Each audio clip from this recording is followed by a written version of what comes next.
Bonjour à toutes et à tous. Il y a 30 ans, le mur de Berlin chutait, marquant le début de la fin des régimes communistes en Europe de l'Est.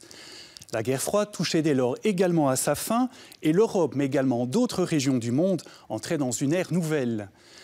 À l'occasion de cet anniversaire, nous vous proposons de suivre le parcours de 3 jeunes qui se sont notamment rendus à Berlin, une ville qui a concentré les principales tensions de ce conflit qui a duré plus de 4 décennies. Assiste-t-on aujourd'hui à une résurgence de la guerre froide? Dans le film qui va suivre, nous vous proposons de découvrir quelques éléments de réponse à cette question. Réveil de la guerre froide, c'est un film d'André Bossuroy.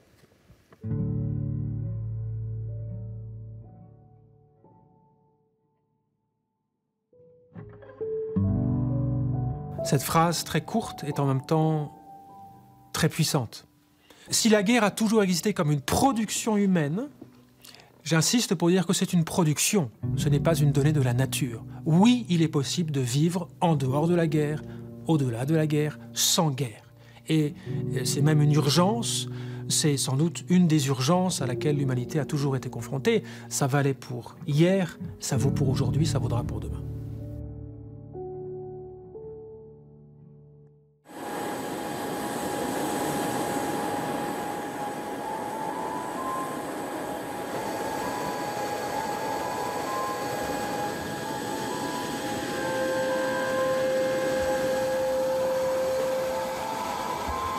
Après la Seconde Guerre mondiale, une confrontation idéologique et géopolitique opposa les deux superpuissances que furent les États-Unis et l'Union soviétique avec leurs alliés respectifs.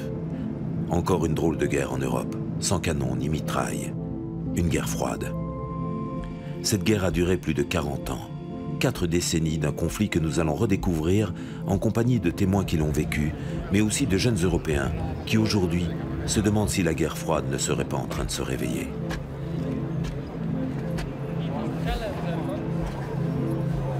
Nous sommes en Estonie, à 2 pas de la frontière russe, où l'organisation du traité de l'Atlantique Nord, l'OTAN, organise des manœuvres avec plus de 9000 soldats et du matériel venu de 15 pays.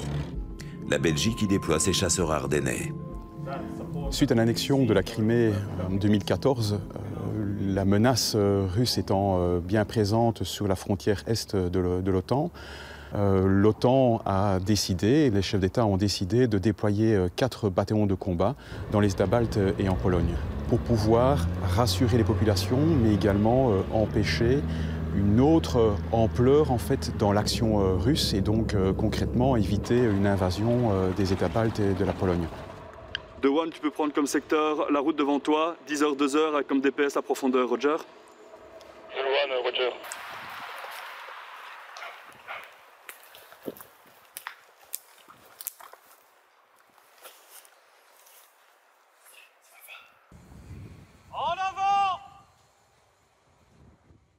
Ici, naturellement, ce qu'on voit ici sur le parade de route, naturellement, c'est surtout composentaire, mais quand vous voyez le radar, en fait, c'est la 3e dimension. Donc là, on a la partie aérienne. Et également, dans la mer aussi, on est tout près de la mer, on n'est pas très loin de la mer Baltique. Ces moyens sont également intégrés dans l'exercice et dans toutes les opérations qu'on fait. Si le général Theiss a servi pendant la guerre froide, les plus jeunes officiers en ont également des souvenirs. Je me rappelle, étant enfant, mon père qui partait chaque année vers l'Allemagne pour une période d'à peu près 2 semaines. Je me souviens très bien qu'on avait conscience qu'il se passait quelque chose à l'Est, qu'il y avait une espèce de menace qui justifiait le fait que mon papa ne puisse pas être avec moi pendant 2 à 3 semaines par an. Et je crois qu'aujourd'hui, on se retrouve à la frontière, presque à la frontière avec la Fédération de Russie, pour cette raison-là.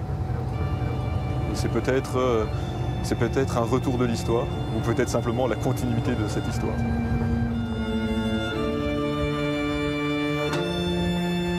Pour les jeunes générations, cette histoire de la guerre froide tend à disparaître dans un véritable trou de mémoire. C'est pour en savoir un peu plus sur cette période que Lucas et Emilien 2 étudiants, accompagnés par Ariane, une violoniste, se sont rendus à Berlin, une ville qui a concentré en Europe les principales tensions de cette guerre.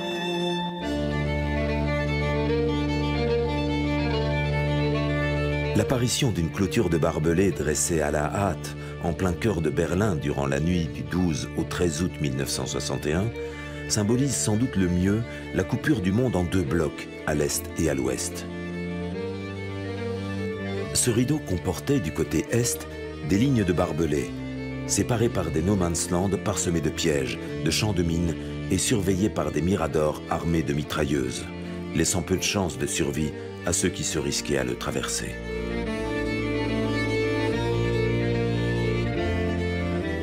Auch wenn der Tag ein schlimmer Tag war, zunächst ein überraschender.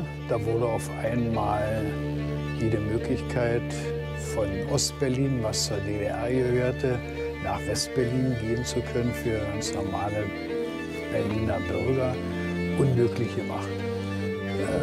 Das Merkwürdige war im Bus, dass die weiter kommen konnten, wir aber nicht mehr rüber durften. Wir merkten also sehr schnell, wir sind eingesperrt.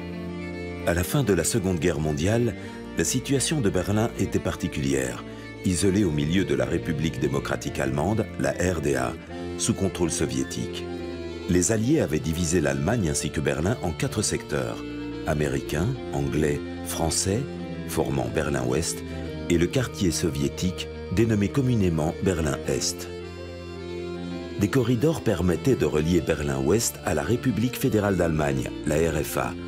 Lors du blocus de Berlin en 1948, les soviétiques fermèrent ces passages pendant près d'1 an.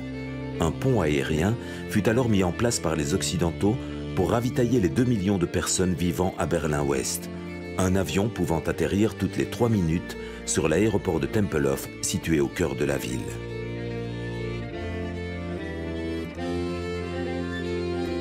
Ce rideau de fer, comme on l'appela, s'étendit progressivement à toute l'Europe, du nord au sud, de la Finlande jusqu'à la frontière turque. Le mur de Berlin en fut la section la plus fortifiée et la plus médiatisée.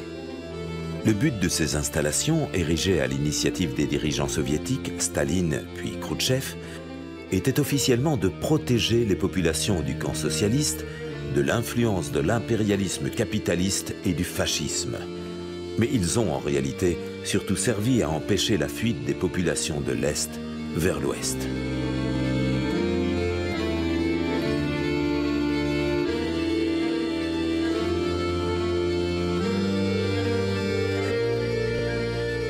Le mur connut aussi ses moments de gloire. Ainsi, lorsque John Fitzgerald Kennedy, alors président des États-Unis, se rendit à Berlin-Ouest en 1963. And therefore, as a free man, I take pride in the words, Ich bin ein Berliner.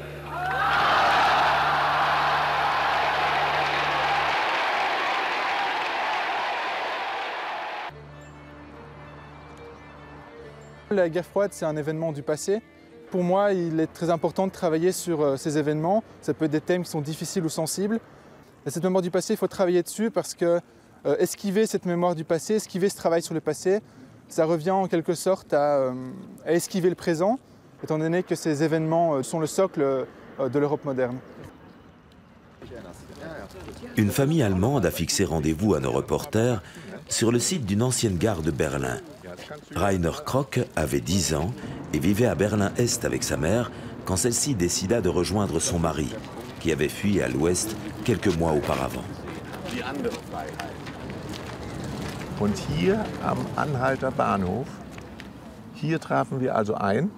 Ein Jahr später bereits geschlossen. Also, und da sagt meine Mutter zu mir, so jetzt sind wir in der Freiheit und jetzt können wir über alles reden. Der Blick in den Westen, in die sogenannte neue Freiheit. Denn ich hatte als 10-Jähriger immer noch vor Augen, in der DDR, überall gab es große Plakate, da stand Freiheit drauf. Freiheit, ja. Rainer avait une sœur, Effi, qui avait 10 ans de plus que lui et qui avait choisi de rester en République démocratique allemande. Elle croyait en l'avenir de ce nouveau pays. Avec son mari, ils étaient devenus enseignants. Dans les années 80, Rainer, son épouse et leur fils Roman leur ont parfois rendu visite en Allemagne de l'Est. Das sind so die. Und wie waren so die Diskussionen mit Hilme und dir? Ihr wart ja jetzt zwei erwachsene Männer, die in den zwei Systemen gewohnt haben und auch der Propaganda beider Systeme ausgesetzt waren. Auf alle Fälle. Also ich war ja inzwischen auch ein erwachsener Familienvater und war durch unser westliches System geprägt.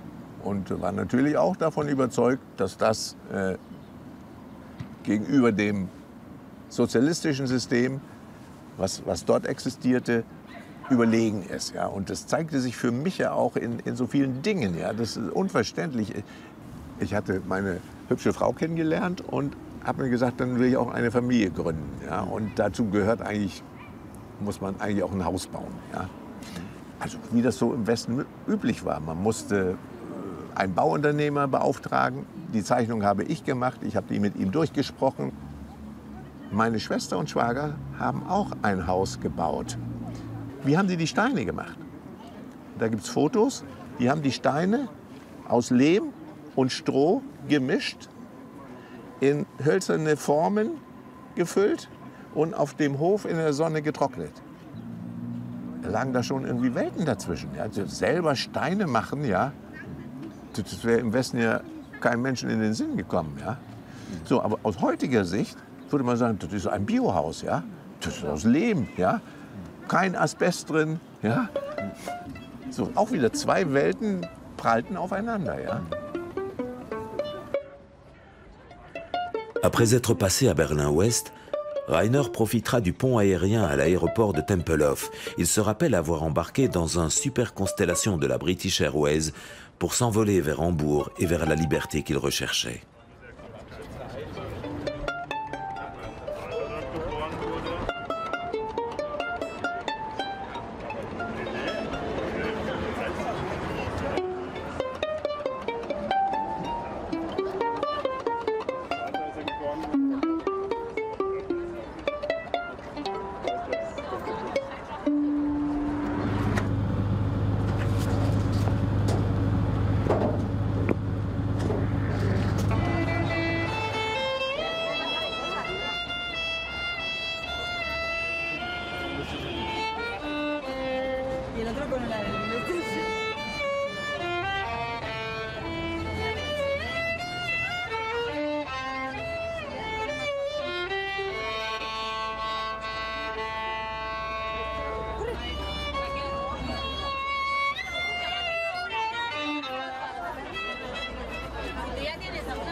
Ne voir qu'un retour de la guerre froide dans l'actualité contemporaine, c'est aussi s'abstenir de penser les violences qui organisent la vie sociale, qui organisent les rapports entre les nations, dans des sociétés en paix.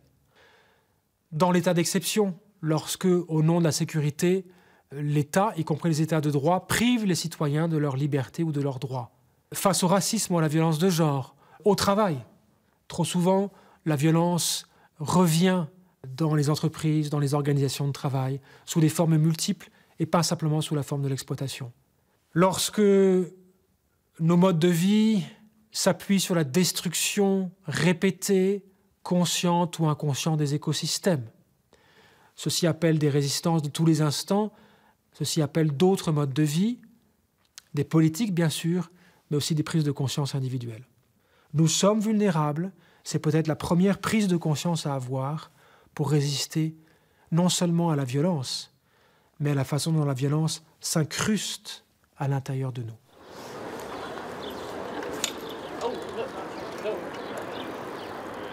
Was mich an der Rede vom neuen Kalten Krieg fasziniert, ist ihre metaphorische Dimension. Der historisch besetzte Begriff des Kalten Krieges als analoges Bild, um aktuelle Konflikte zu beschreiben. In der Ukraine, in Syrien, der Cyberkrieg im Internet. Aufgewärmte Ost-West-Rhetorik mit ihren vermeintlich eindeutigen Zuweisungen. Wir, die anderen, Freund, Feind, gut, böse, hier, dort. Im Rahmen dieses Projektes möchte ich die Metapher des Kalten Krieges näher erforschen, um dann mit ihr zu experimentieren. Inwieweit kann man mit Hilfe der Kunst dieses holzschnittartige Bild einer bipolaren Welt aufbrechen für die neuartigen Formen unblütiger Kriegsführung. L'idée ici, c'est qu'on a un jeu de forme entre une structure assez droite et une structure plus arrondie qui est représentée par le peuple assis circulaire et qui représente en fait cette scie circulaire qui vient par des mouvements de dissension, qui vient ainsi grignoter la culture soviétique. Ce n'est pas un gros mouvement de protestation, mais ce n'est pas des petits actes, pas la résistance, ça peut être la résistance civile par exemple, venir grignoter une culture qui est pesante et qui s'impose sur un peuple. Donc est-ce que la manière comment on mettre ruban, ça s'appelle comme ça, comment il fonctionne, que c'est en fait c'est le passé qui a beaucoup de pouvoir par rapport à tout ça, et si ça revient dans l'état roulé ou pas? Qu'est-ce que ça pourrait représenter par rapport à notre société d'aujourd'hui et l'impact du passé? Soit on décide d'un geste d'avenir, c'est-à-dire d'étendre le maître à l'infini, soit on décide de le revenir au passé. Je pense que c'est les défis qui se présentent actuellement, et c'est pour ça qu'il y a un rappel du drapeau de l'Union européenne, où est-ce que véritablement il y a des rappels du passé, des resurgences du passé qui reviennent très fortement. C'est pas courant, enfin en tout cas moi quand j'ai appris l'histoire à l'école, c'était pas du tout... on vivait pas l'histoire dans notre corps, on vivait pas l'histoire dans notre ressenti. Là, d'un coup, il n'y a pas de livre, il n'y a pas de manuel. Ça va passer à travers l'art, du coup, ce qui vient faire écho en nous. Et peut-être que c'est là où on sensibilise, à partir du moment où on n'est pas simplement en train d'analyser ou de théoriser quelque chose. Et c'est vivant, c'est concret, on travaille l'histoire en fait. Tu aurais apprécié avoir ça Mais moi j'aurais adoré avoir ça. Moi j'ai appris l'histoire avec des manuels, on apprend des dates par cœur. Ouais. Et il m'en reste quoi aujourd'hui? Le bâtiment qui se trouve à côté de nous est un de mes biotopes favoris en Europe pour réaliser des ateliers avec des élèves, des étudiants, des enseignants, des professeurs d'université. Dans le cadre de ces ateliers, les participants ils se lancent à travers la création d'une œuvre artistique dans une contemplation sur des sujets divers, reliant l'art avec l'histoire, la mémoire, la philosophie, la politique, les sciences, la littérature.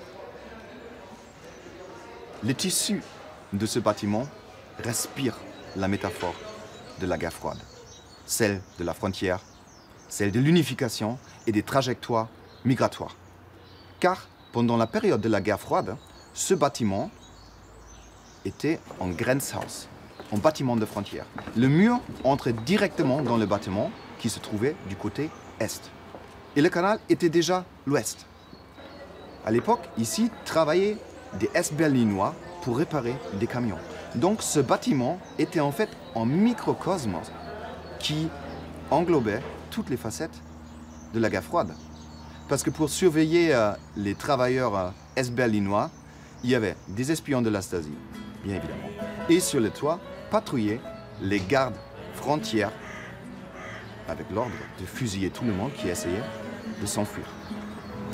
Nicht fängt das Leben dort an, wo ich nicht mehr weiter kann, wo ich nicht mehr weiter weiß, nicht verstehe, was es hieß, was es heißt.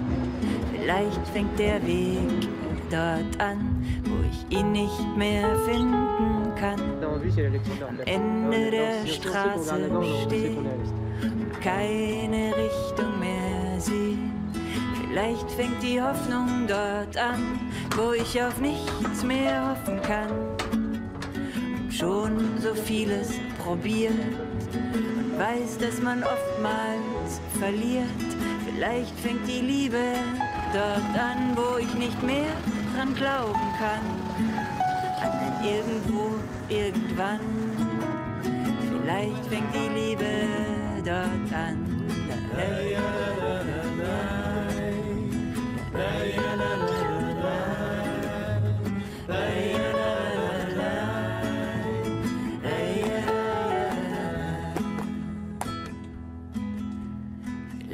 fängt das Leben dort an, wo ich nicht mehr weiter kann.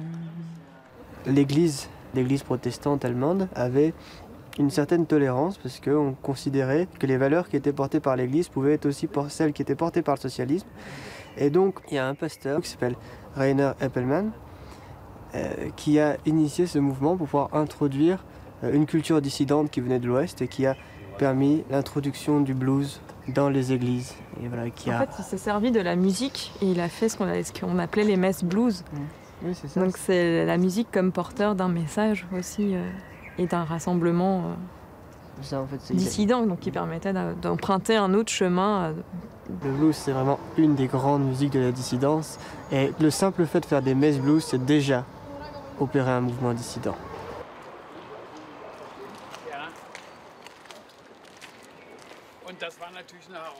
Rainer Eppelmann est berlinois et vivait à l'est du mur. Issu d'une famille qui avait été plongée dans le nazisme, Rainer a développé une méfiance viscérale à l'égard des idéologies manipulatrices. Dans sa mémoire, il garde vivace le souvenir de son père, sous-officier SS pendant la Seconde Guerre mondiale et garde dans les camps de concentration de Buchenwald et Sachsenhausen. Mais en 1979, Rainer Eppelmann, qui est entre-temps devenu pasteur, s'apprête à servir le culte dans sa paroisse de la Samaritaine à Berlin-Est. C'est sous sa houlette que va voir le jour un mouvement pacifiste d'opposition mené par la jeunesse est-allemande. Mit Bart, mit Jeans, die waren zermanscht in der Kutte und sei Bluesmusiker und würde gerne bei uns in der Kirche Konzerte machen. Und ich bat ihn rein. Ich dürfe gar keine Konzerte mit ihm machen. Das ist durch die Gesetze der DDR, die Veranstaltungsverordnung, verboten. Aber wenn Sie sich vorstellen können, dass Sie Ihre Bluesmusik in einem Gottesdienst mit einbringen, dann lassen Sie uns einen Gottesdienst mit Blues machen. Ja, und dann waren hier 250 Leute drin, die wir nur 3 oder 4 Mal im Jahr bei Gottesdiensten haben oder denn auch mehr. Weihnachten zum Beispiel, Heiligabend, nicht? Oder wenn Konfirmation war oder so. Und waren begeistert, dachten, na dann machen wir bald eine neue. Dann haben wir die nächste gemacht, da waren fast 500 da. Sondern wir haben die Jugendlichen gefragt, nach ihren Wünschen, nach ihren Hoffnungen, nach ihren Ängsten. Und die haben wir thematisiert und haben dann versucht, gibt es in der Bibel eine Geschichte oder eine Aussage, die bei der Konkretisierung ihrer Ängste, ihrer Hoffnung heute für sie eine Rolle spielen kann. Und wir hatten mitbekommen, dass die Sowjetunion, um vor aller Welt zu zeigen, dass sie tatsächlich nur den Frieden will, hat sie von einem sowjetischen Künstler ein übermannsgroßes Denkmal bauen lassen, angelehnt an dieses Bild aus der Bibel, aus dem Alten Testament. Die Schwerter in Flugscharen umzuschmieden. Also keine Waffen der Vernichtung mehr, sondern ein Flug, der die Erde aufreißt, damit da was wachsen kann. Und diese Figur hat die Sowjetunion der UNO geschenkt und die steht heute noch vorm UNO-Gebäude überlebensgroß. Und da haben wir genau dieses Zeichen hier, das ist auf Stoff ein Aufnäher, den man an seine Jacke so ranmachen konnte, rangehen konnte, Schwerter zu Flugscharen. Wenn die Sowjetunion das der UNO schenkt, dann werden wir das auf unseren Jacken tragen können als öffentliches Zeichen für alle, tut mehr für den Frieden in der Welt. Das ist meistens das Komplizierteste gewesen, das nur auch noch in einer Diktatur zu sagen, der politische Affront dabei war, dass die Regierung meinte, das ist ein Angriff gegen die Friedenspolitik der Deutschen Demokratischen Republik. Und sie verfolgte die hauptsächlich jungen Leute, die diesen Aufnäher trugen. Und dann sind Jugendliche aus der ganzen DDR hierher gekommen, so viele, dass die in die Kirche nicht mehr reinpassten. Dann standen sie draußen, auf dem Damm, auf der Straße und uns war klar, ja. 4 ans plus tard, ils sont 7000 jeunes à participer à ces messes blues, non seulement à Berlin-Est, mais dans d'autres grandes villes de RDA. Il y a un historien qui s'appelle Martin Brochard qui a proposé une différence entre Widerstand et Resistance. Alors, Resistance, il prend le mot français, mais il lui met un Z. Widerstand, c'est la conception classique de la résistance. Mais Resistance, ça va être des petits actes, ça va être dans le quotidien, ça va être une manière de penser pour soi, ça va être une manière de garder des valeurs. Ce terme de Resistance en allemand est proche de dissidence, par exemple, tel qu'on a pu l'entendre dans les régimes communistes, c'est penser autrement. Na, dasselbe, was wir uns gesagt haben. Mischt euch ein. Nicht wer am lautesten schreit, hat immer das Richtige gesagt. Der überzeugt, der einlädt, der Brücken baut.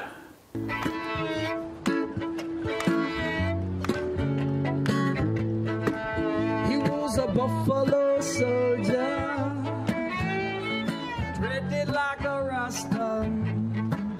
He was a buffalo soldier. En 1989, Rainer Eppelmann fondera le parti Demokratischen Aufbruchs, Réveil démocratique. Devenu ministre de la Défense et du Désarmement de RDA, il négociera, avec les généraux du pacte de Varsovie, la période qui suivra la chute du mur de Berlin et précédera la réunification allemande.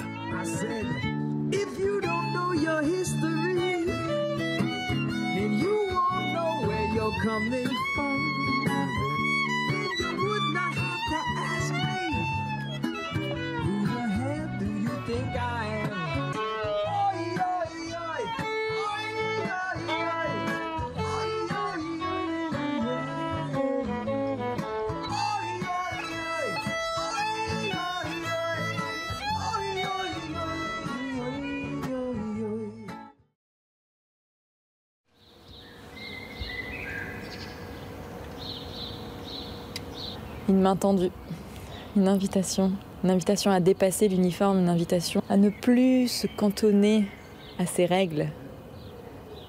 Pourquoi on accepte ces règles? Qui fait ces règles?